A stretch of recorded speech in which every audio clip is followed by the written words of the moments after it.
Rob, heading into your last preparation for the AFL, how's obviously the build-up this year and the proof compared to the previous 2 years when you were here, it's like chalk and cheese? I thought last year's build-up was pretty good. I think we were going okay. We won the first 3 games last year, then obviously the injuries hit. I think the pre-season itself has been a step up, but last year was encouraging until we got the injuries. But this year, I think it's probably since the end of the season, now we've had a lot of momentum. Trade period, draft period, moving into this facility, re-signings. And the way we're training and gone about it has been very impressive and very pleasing. Tomorrow night, no disrespect to your previous couple of opponents, but you would expect a big step up from what you're expecting tomorrow night? Oh, there's no doubt they're full strength.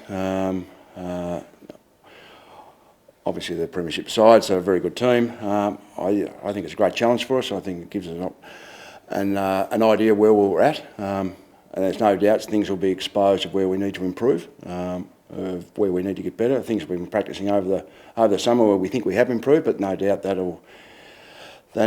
no doubt that'll get exposed under extreme heat. Yeah, I think from our point of view, that's a perfect lead up.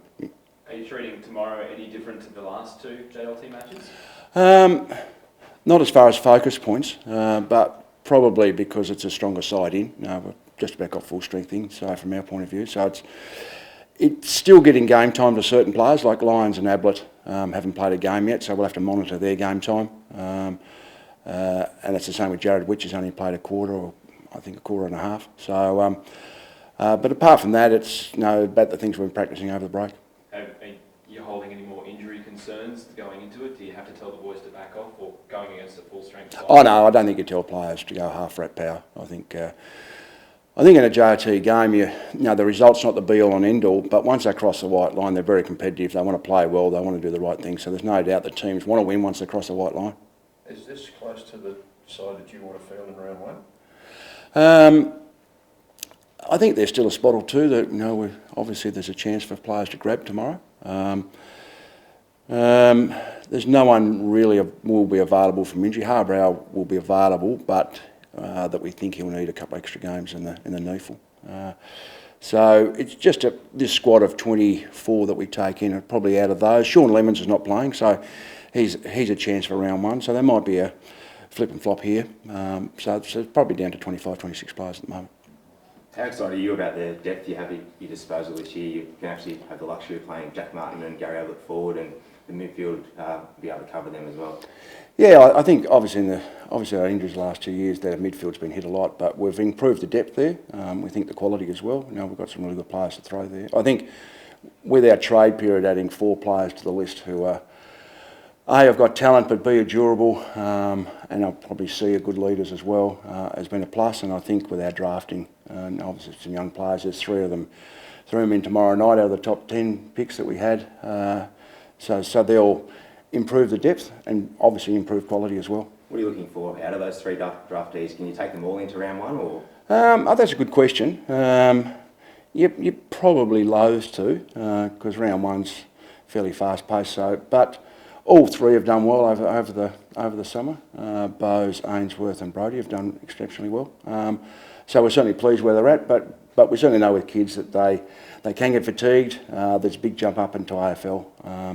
So we'll be mindful of that. David Swallow, will he play a full game tomorrow ahead of round 1? Yes, we've graded him along the way. I think he got 50-odd minutes first game, 70-odd minutes last week. So we'll be looking for 90 to 100 minutes. So obviously a full game for him.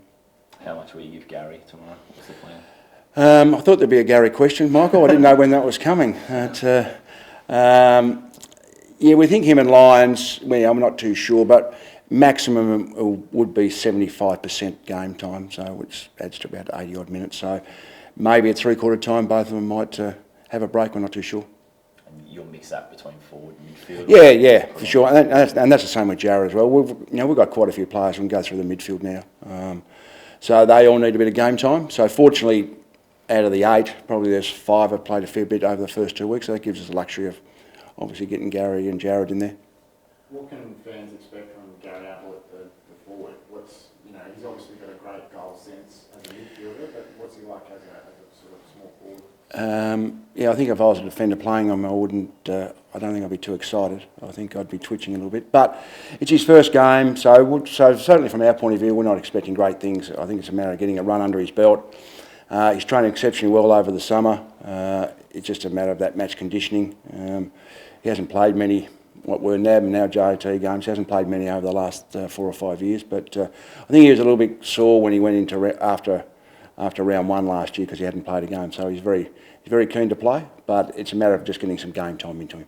Obviously, having him up forward is a good chance to ease him back in, but is that something you see as a long-term thing for the most of the season, to have him come out of the forward line and help through the midfield? Oh, I think it'll be a mixture. I'm not too sure of the percentage. It could be 60-40, 70-30, but you would think the way he's trained, and we know his talent, if he gets anywhere near his best, no, he's one of the best midfielders in the competition, so it'd be silly to take away from the midfield. But having said that, because of the depth we've got, if not all our midfielders can play other spots.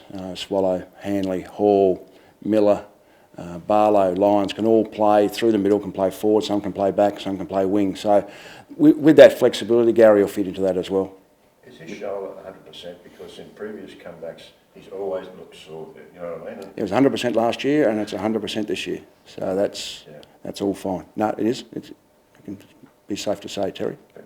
Sounds like you'll, obviously, as he gets more game time, as the weeks progress, you'll put him more into the midfield. But in the meantime, you must lick your lips for the fact that you can have, Wright, Lynch, him, Jack Martin, like that sort of prospect of that forward line. Yeah, I think it's always nice to have a talented forward line, but you've got to get the ball there. So if we do play Gary forward, well, it's up to the other midfielders to be able to get the ball inside 50 so we can score. So hopefully with us being able to share the load, that responsibility can be taken up by other players. And it'll be a luxury to have Gary back in the midfielders that we don't depend on him. So that's what we're aiming to get to. Just on that fit list, the likes of Brandon Matera, Trent McKenzie, Jesse Lonergan, they're squeezed out this week. Where are they at? No, they're all injured. Unfortunately for Brandon, he had an eye operation. He's got a problem with his cornea, so he had an operation late last week. So he wasn't available. Jesse's got a tight quad from the Essendon game, so he hasn't trained. Trent McKenzie's still got that at the Baker Cyst, but a calf injury out of as well as the intra-club. So they'll all be available for next week to play in the NEFL practice match. Sean Lemmers as well has had a hamstring, had a grade 1 hamstring. So we had some little niggles over the last 3 or 4 weeks, but nothing too bad. That Matera eye thing, is that relatively recent or is that something he's had for a while? No, he's had that. There's a degenerative condition that he's got. So he has to wear contacts all the time. If he doesn't wear contacts, he can't see at all. He can't wear glasses.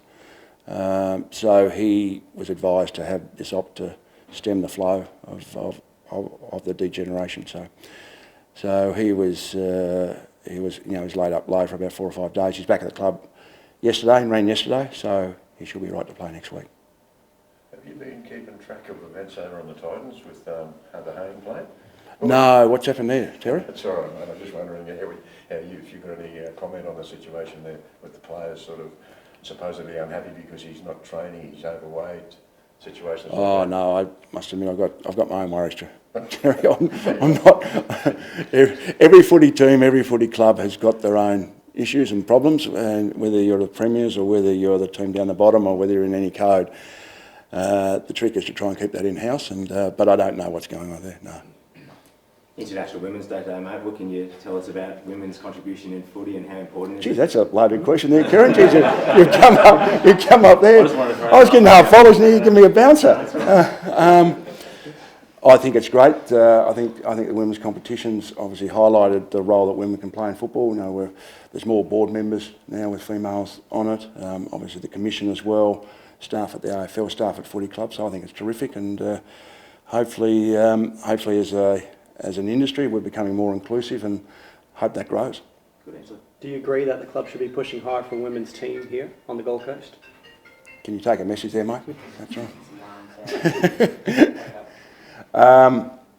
I don't know obviously the political side and all that, but I think it's been a great success.